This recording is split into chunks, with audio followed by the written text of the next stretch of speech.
Bom, boa noite a todas e todos. Hoje estamos no nosso sétimo encontro aqui, penúltima aula do curso de Extensão Educação em Direitos Humanos, e contamos com a presença hoje do professor João Paulo, do professor Vinícius e do professor Vinícius Martins. Sejam todas bem-vindas e vindos. Passo a palavra agora para o professor Vinícius. Olá, boa noite para quem está aqui com a gente nesse momento. Bom dia e boa tarde para quem vier nos momentos seguintes. Muito obrigado, Marcela.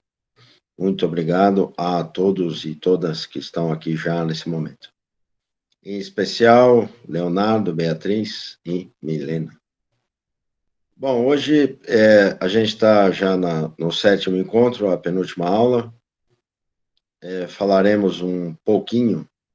Eu digo um pouquinho porque é um assunto muito extenso e ninguém tem a pretensão de concluir em apenas uma aula, mas a gente vai falar um pouquinho, então, do que seria uma educação antifascista, que é, evidentemente, uma educação baseada em direitos humanos ou direitos fundamentais, se pensarmos na Constituição Federal.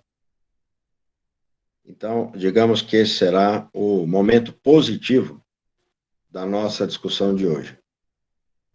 Porém, gostaria de fazer uma análise anterior a isso, inclusive com algumas repercussões e alguns atos, né, evidentemente, ocorridos hoje.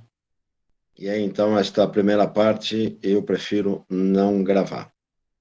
Então, passado este preâmbulo aqui, a gente retorna daqui a pouco com essas afirmações, né? Digamos, uma parte mais afirmativa do que seria uma educação antifascista.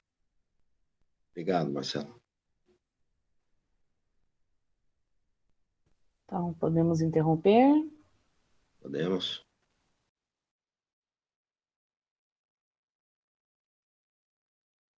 Muito bem, então, retornando agora para esta espécie de síntese do que seria uma educação antifascista. Em primeiro lugar, diria que é preciso sempre superar o momento da farsa. Eu entendo como momento da farsa o Brasil de 2016 a 21. Temos de superar o momento da tragédia, especialmente 2020 e 21, das negatividades e da barbárie, o Brasil de 2018 a 2021. E ainda que se tenha de pontuá-los muitas vezes, visualizá-los em profundidade, isso quer dizer estudar cada período desse, compreender mais profundamente cada período deste, inclusive ou especialmente para melhor se posicionar diante dos fatos. Por isso, então, que nós sugerimos aqui algumas, vamos dizer assim, entre aspas, tarefas necessárias, como se fossem utopias possíveis e como praxe social sustentada por verbos afirmativos. E antes de passar a sequência do roteiro, eu queria perguntar se alguém gostaria de dizer algo sobre uma utopia possível. O que seria uma utopia possível? Esta é uma questão. A segunda é: existem utopias impossíveis? E, por fim, o que seria uma praxis social sustentável? Existe utopia possível? Ou utopia impossível?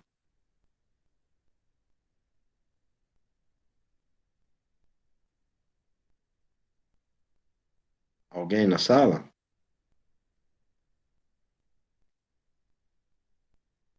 Até que já voltaram do café? A Marina está pensando.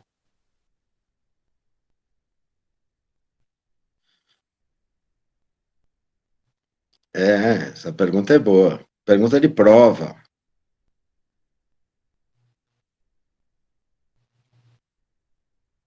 O que seria mais fácil, entre aspas, para começar? Uma utopia possível ou uma utopia impossível? A Marina levantou a mão.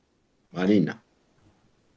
Professor, eu acho que se é utopia, todas são possíveis, porque a gente pode ir caminhando um pouquinho e mudando algumas coisas. Então, eu acho que todas as utopias.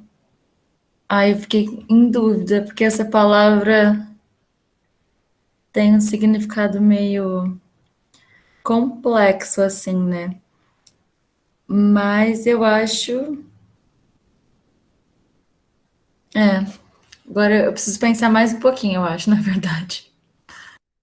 Mas está ótimo, foi um bom começo. Marcela, eu vi que tem mais uma afirmação aí, né? A Letícia diz que utopia por si só me passa a ideia de impossível. E a Beatriz acredita que não acha uma utopia impossível, mas acredito que deva ser difícil alcançar o possível. E a Marisa levantou a mão. Marisa, Bom, eu acho que uma utopia, ela pode ser realizada sim, com certeza, né?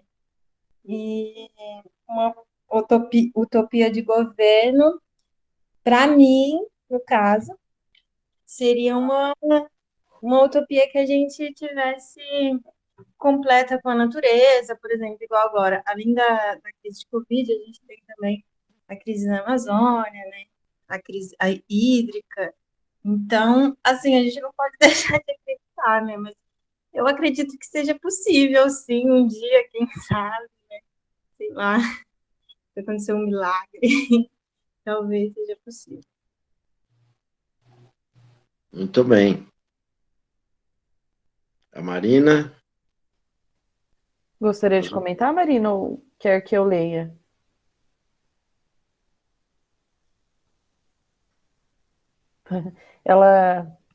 A Marina disse que elas são possíveis porque o importante é caminhar.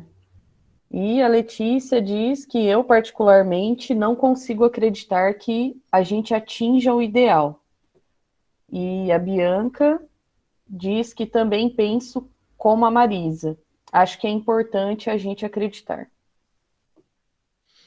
E se a gente acreditar e lutar por isso, né, a gente já é, por exemplo, 80% da população. Então, a gente consegue vencer sim.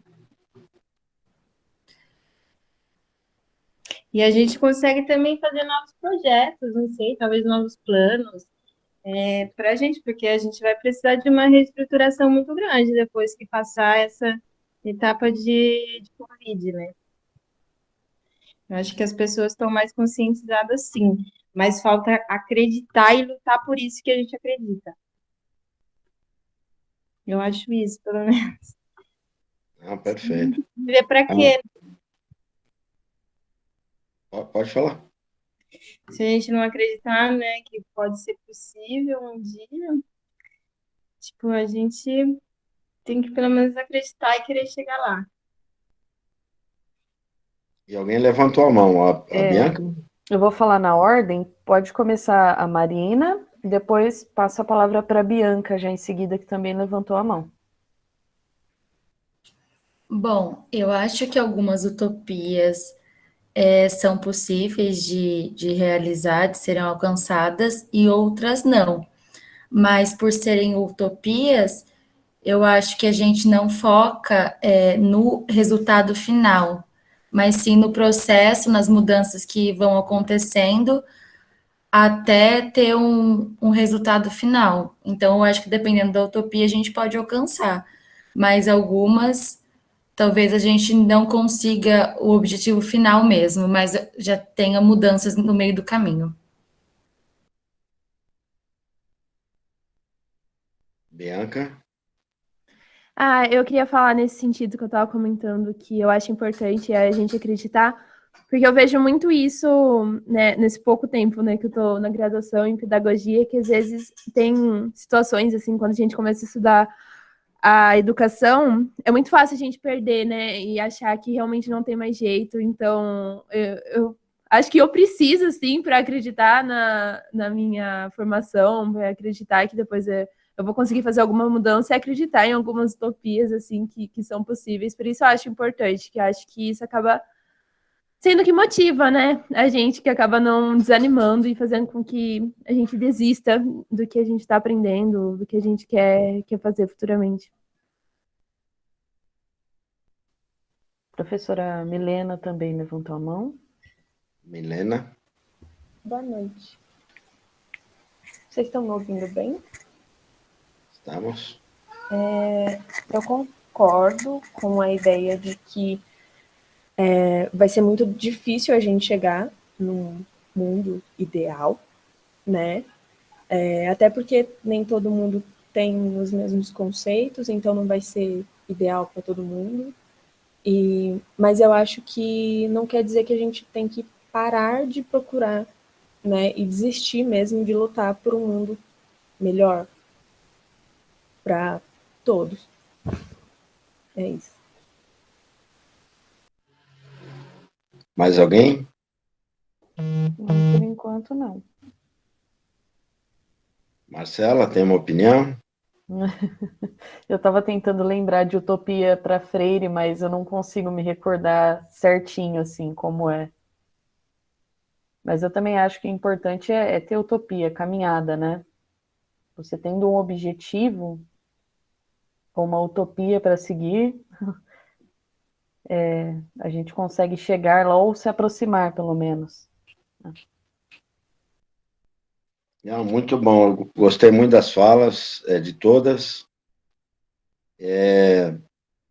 Creio que essa ideia de caminho, né, de processo, e de quanto isso é transformador, esse sentido é muito forte, né, esse sentido é muito bom. Ao mesmo tempo em que esse processo se alimenta de esperanças, né? E ao mesmo tempo também em que não há processo nenhum que não venha com uma esperança na frente. Acho que essas ideias que vocês conseguiram expor foram muito boas nesse aspecto. O que eu chamo de utopia impossível é uma espécie de idealismo. É como se, vamos dizer assim, que abstratamente nós conseguiremos resolver os problemas. Quando eu digo abstratamente, por exemplo, pensando em grandes projetos, pensando em grandes formulações como respostas aos problemas que se apresentam, né? Então, no sentido de que o mundo ideal será capaz de transformar as coisas. Esse é um ponto, digamos, desse idealismo. O segundo ponto que eu acho que completa isto, a minha gata quer participar. O segundo ponto que completa isto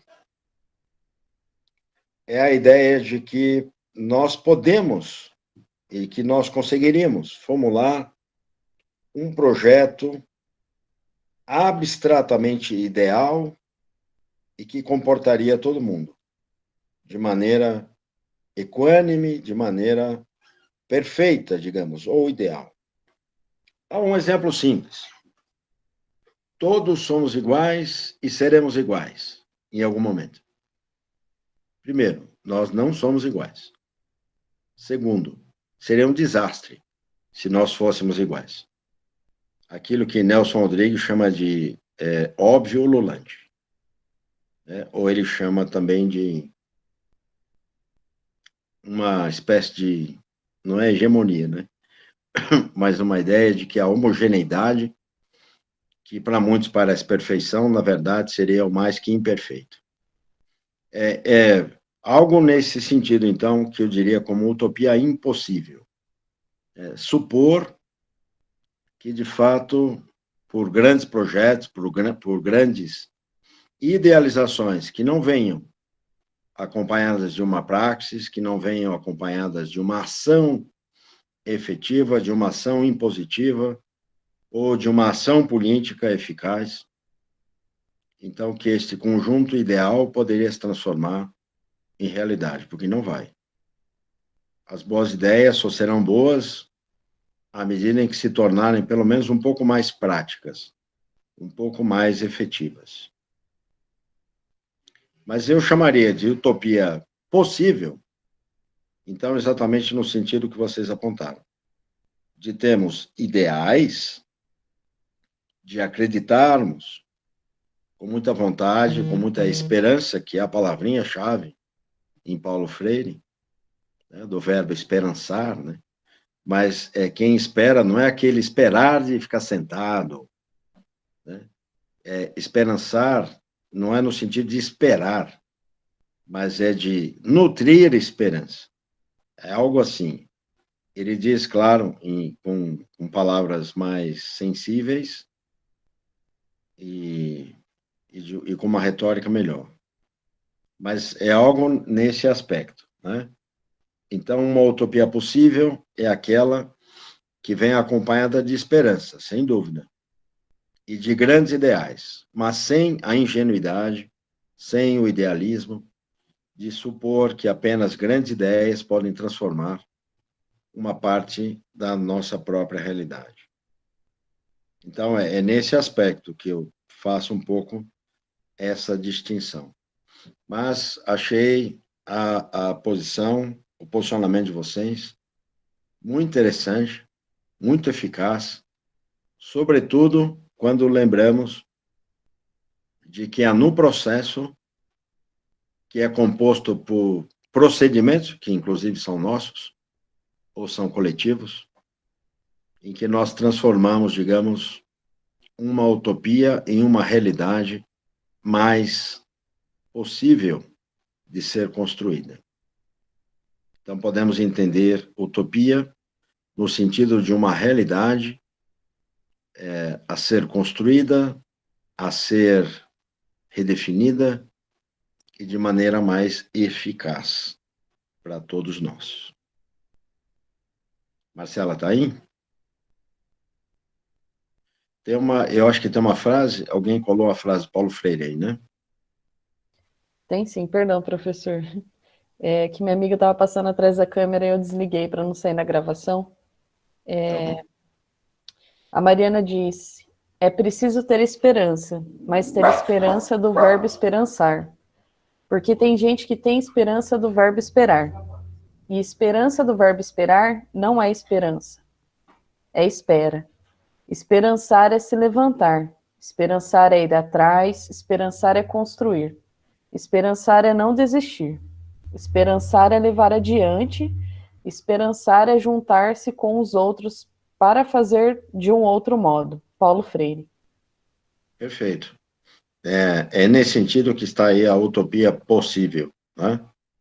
Aquela de esperançar pela transformação, mas uma transformação em um processo, e que volta a dizer que depende de todos os nossos procedimentos, né?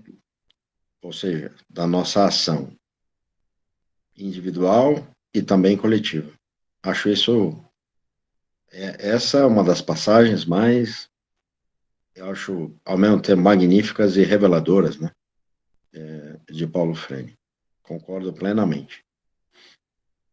Então, aproveitando aí o esperançar, diria que nós temos que reinquirir, pelo sentido mais amplo possível, da ideia base do eixo que sustenta o direito a ter direitos.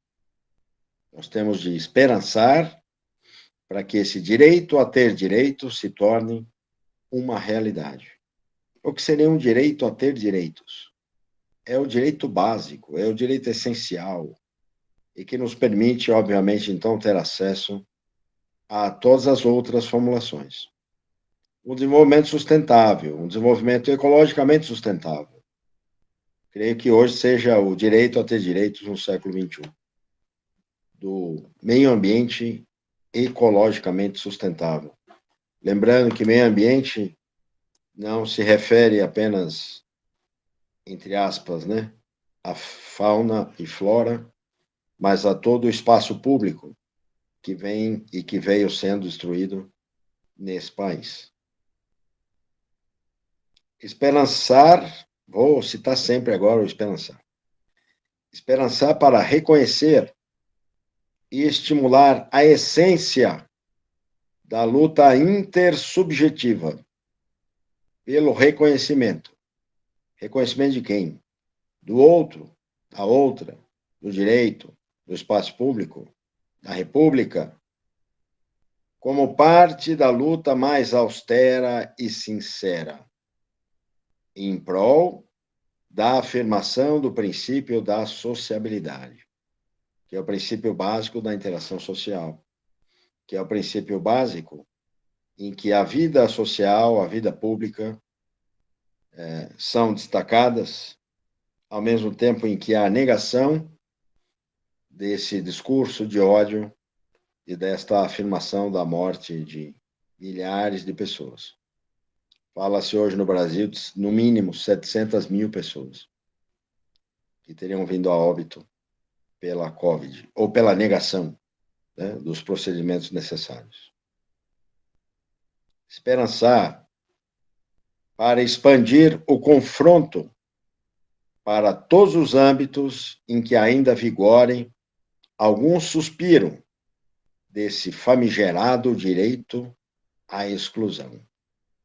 Onde é que está o direito à exclusão? Está minimamente, só para dar um exemplo, está estampado nos milhões de brasileiros condenados à morte ou à fome, e que, na verdade, são mais ou menos coincidentes, né? Hoje, em 2021, por causa da pandemia, de certa forma, mas, sobretudo, por causa desta política neoliberal que vem sendo afirmada e agudizada a cada instante. E que, entre outras coisas, prevê a privatização total dos recursos públicos, né? A bola da vez hoje é a Eletrobras, assim como outras que ainda virão. Tem um comentário aí, Marcelo? Tem sim um comentário do professor João Paulo. Ele diz que o meio ambiente é o conjunto de unidades ecológicas que funcionam como um sistema natural. Assim, o meio ambiente é composto por toda a vegetação, animais, micro-organismos, solos, rochas, atmosfera, e o meio ambiente é composto por 4 esferas diferentes: a atmosfera, a litosfera, a hidrosfera e biosfera. Isso, também gosto muito da ideia de Guattari, Félix Guattari, quando define meio ambiente como espaço político, cognitivo e, obviamente, ambiental, né? Esta articulação mais profícua, digamos assim, entre política, sociabilidade e condição moral, mental para conduzir a vida pública. Acho essa ideia muito forte. Esperançar também para desativarmos todas as prerrogativas que procuram se transformar em motivos de exceção e que, obviamente, conduzem a formas de exceção ou do não direito, né? Isso coincide com a ideia de negação, com a ideia de exclusão. Esperançar para combater toda e qualquer forma de terror, seja, obviamente, o terror político, e o modelo clássico aí é o do terrorismo de Estado, né? Que é exatamente o que nós temos hoje também. Esperançar para cercear toda a tentativa de banalização do mal. Sabem o que é banalizar o mal? É achar que o que acontece no Brasil hoje é mera consequência, e que sempre foi assim, e que, portanto, a gente não deve reclamar. É o famoso mimimi diante das 700 mil mortes pela Covid, sem contar todas as outras que vieram e que ainda vão vir a óbito em razão da fome, ou da violência e da brutalidade. Então, é achar que isto é normal, né? É, de certa maneira, normalizar esta continuidade de morte programada. Isso está em Hannah Arendt, A Condição Humana. Esperançar para priorizarmos a solidariedade e a justiça social. E acrescento, esperançar que um dia o povo possa se apegar à sua própria Constituição e exigir que ela seja colocada em prática. Porque ali tem a justiça social, ali tem a solidariedade. Esperançar para que um dia possamos reestruturar o espaço público, agora não mais como extensão da vida privada. Ou seja, desprivatizarmos o Estado, tornarmos o Estado efetivamente um ente público e não a serviço de grupos privados. Esperançar para debelarmos todo tipo de estranhamento mais ofensivo ao mundo do trabalho e que possam obstaculizar o desenvolvimento dos suportes da vida social. Então, de modo prático, seria desfazermos a tal reforma trabalhista, né? Ou seja, retirarmos os meios de estranhamento à vida do próprio trabalhador. Esperançar para superarmos os entraves calcados nas formas de colonização da vida social, como se apresenta. Todas as formas de colonização: machismo, misoginia, racismo, xenofobia e daí por diante.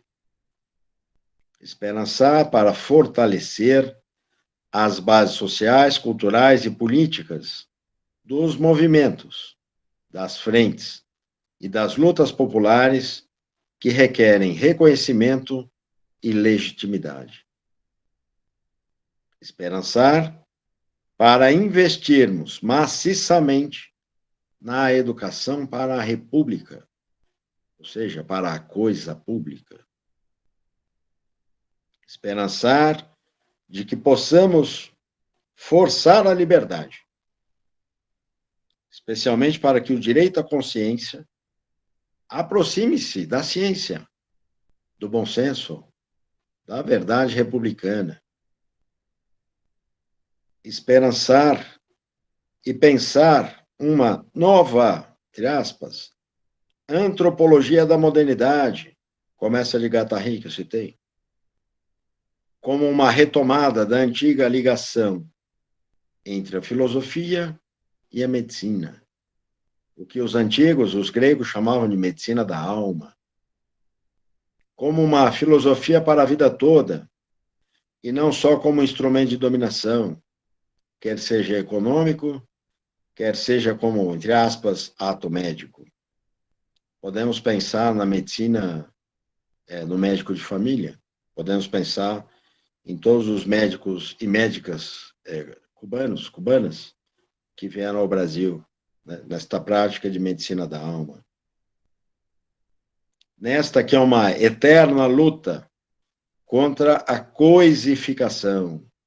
Quer dizer, precisamos de uma descoisificação, em que o ser humano seja visto como humano, efetivamente, e não uma coisa, um instrumento do mercado.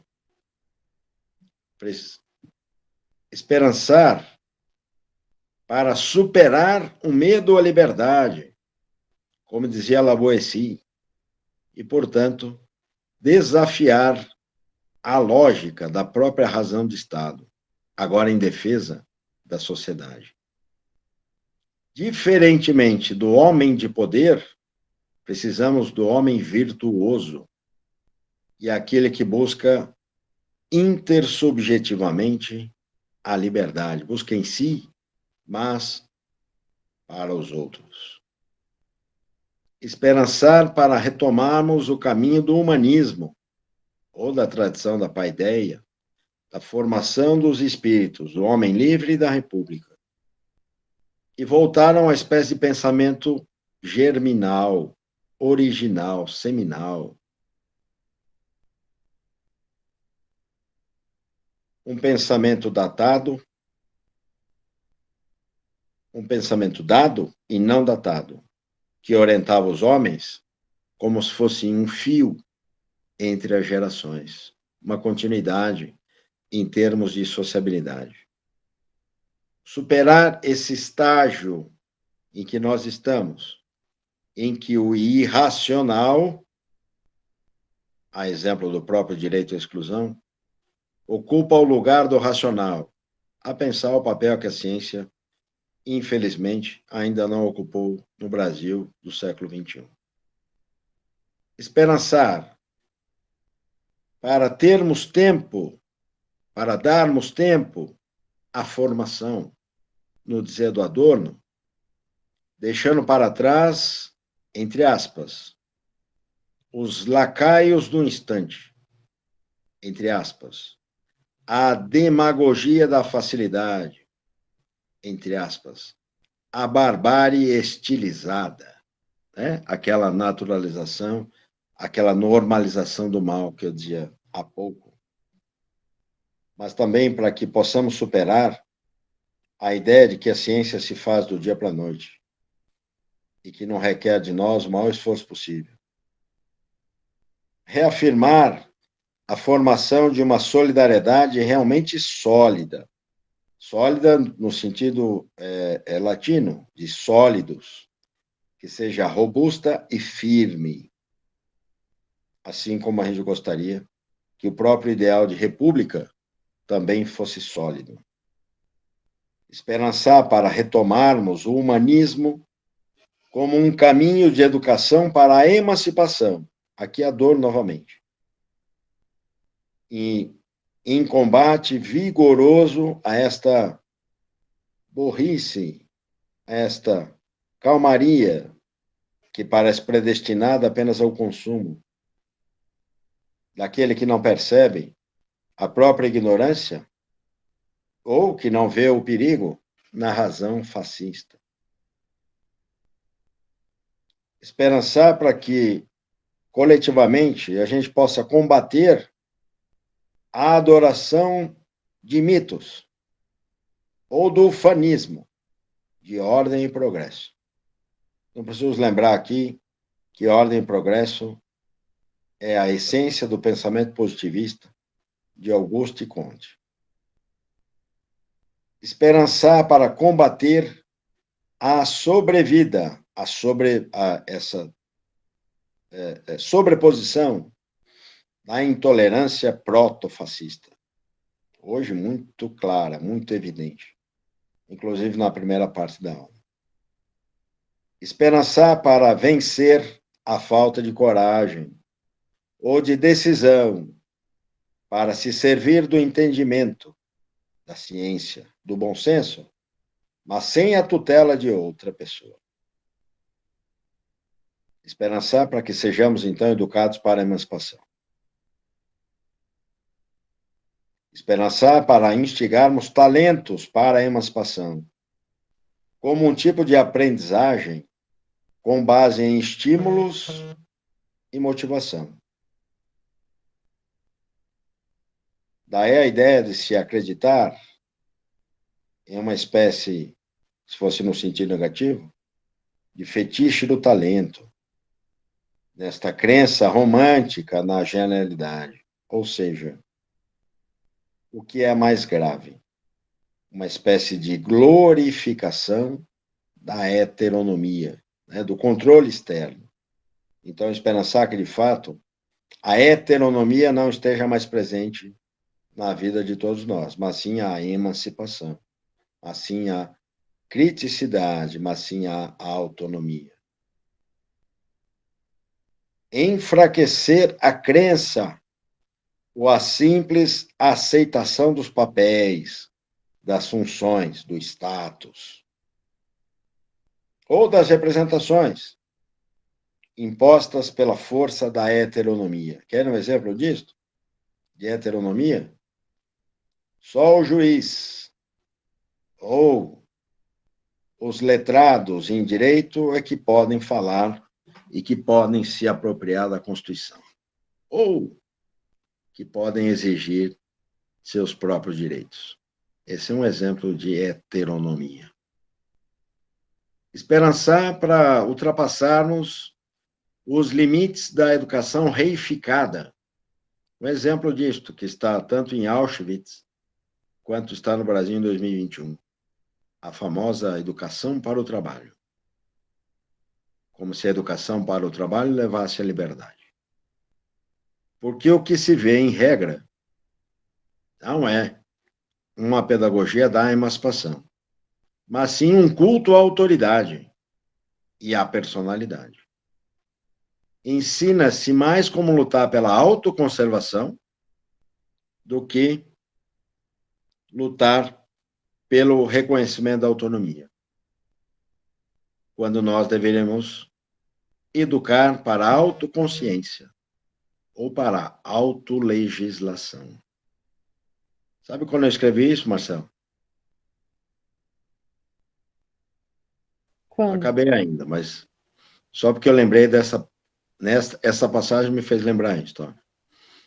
O que nós temos não é exatamente uma pedagogia da emancipação, mas sim o culto à autoridade, à personalidade, esta mitologização. Sabe quando eu escrevi isso? Não. 2011. É um trechinho da minha tese de doutorado. Ou seja, não foi em 2021.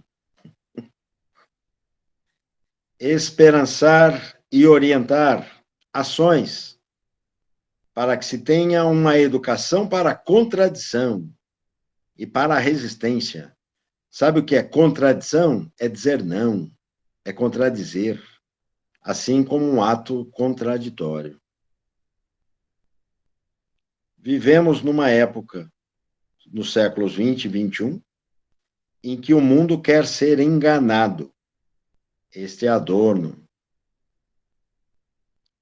Esperançar para moldarmos uma educação a fim de atacar o nojento e para que o nosso ato, a nossa luta, possa se tornar infecta.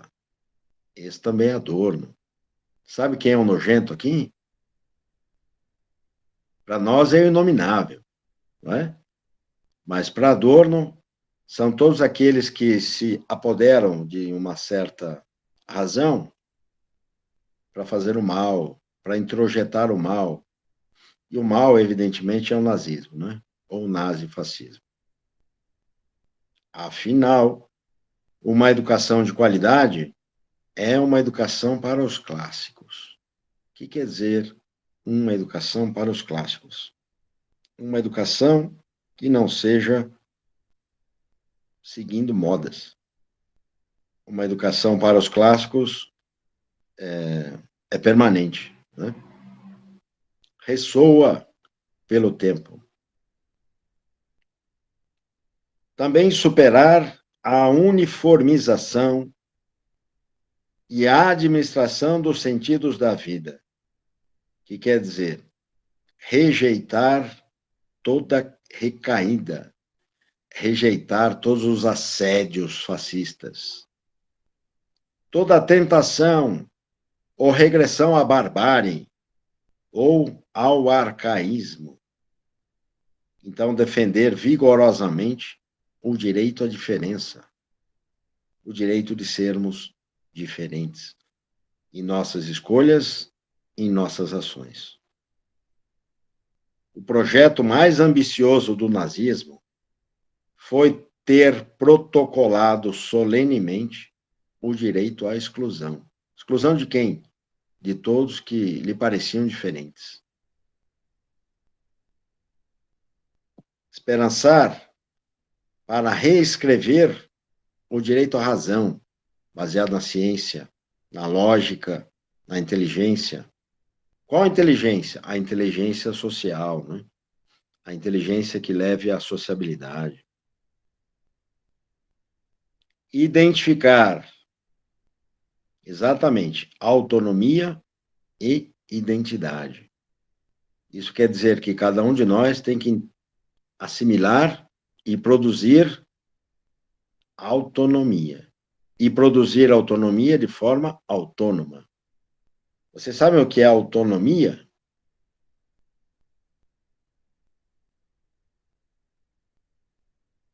Sabem o que é autonomia? Do grego?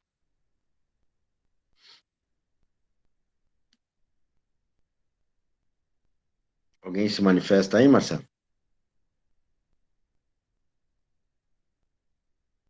Por enquanto, não. Autonomia. Auto mais nomos, que significa dar normas a si mesmo. Por isso que autonomia é exatamente o contrário de heteronomia. Quando a sobreposição de comando está no exterior, né? E não no indivíduo. Consequentemente, é preciso ter uma nova dimensão, ou visualizar uma outra dimensão para a nossa realidade. Em 2011, muitas vezes é preciso retornar ao passado, aos clássicos, para ali encontrar mais motivação, inspiração e correção dos atos que nos faltam nos dias atuais. Os clássicos não combinam com fake news, com pós-verdade. Aquele que lê os clássicos não se engana com pós-verdade e nem com fake news. Foi nesse sentido que essa tese foi construída.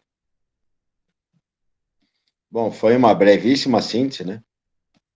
Na verdade, não são todos os pontos que são destacados na tese, mas apenas uma parte, me parece que um pouco essencial, dessa educação antifascista. É uma tarefa fácil?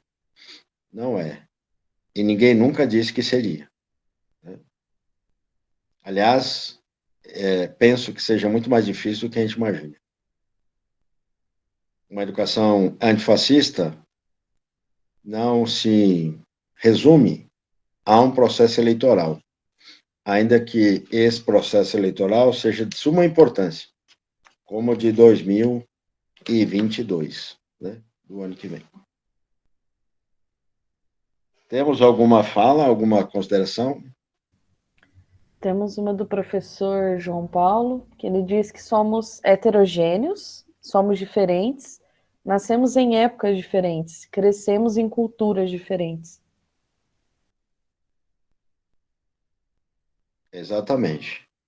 E o mais importante é que essas diferenças não se transformem em desigualdades.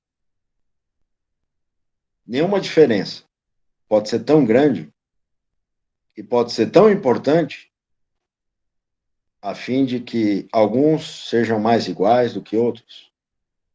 E, obviamente, alguns sejam tratados com profunda desigualdade, em razão de, entre aspas, supostas diferenças.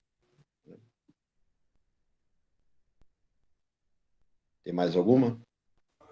Por enquanto, não. Muito bem. E a pergunta que cabe para sempre: o que fazer?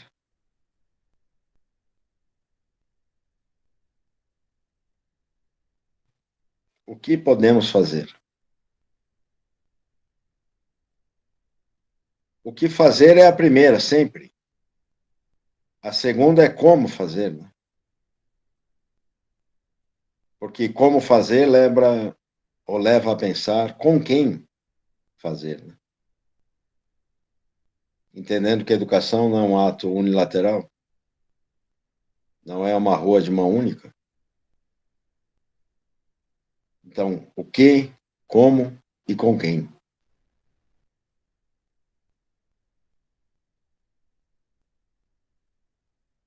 O que eu penso?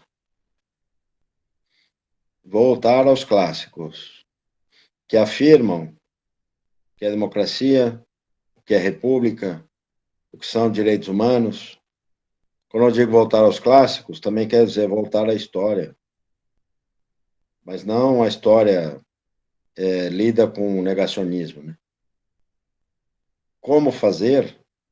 Lendo, estudando, debatendo, reconstruindo. Porque toda vez que a gente pega um clássico para ler, obviamente você está reconstruindo, né?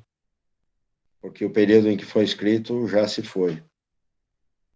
E é um período que muitas vezes é muito longínquo da nossa realidade. Eu vou dar um exemplo, que acho que já citei outras vezes, mas eu acho essencial, seminal, que é a política de Aristóteles, para não falar de outros. Então, o como pode ser variado. E com quem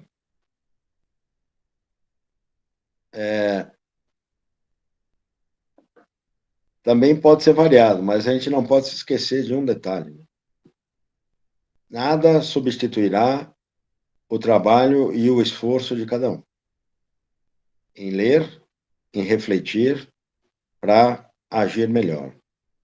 Podemos ter 1 milhão de atividades coletivas, mas tem um momento que é individual, que é o momento da leitura e da reflexão. Ninguém vai fazer por nós. Nada disso. Mas essa é a minha opinião.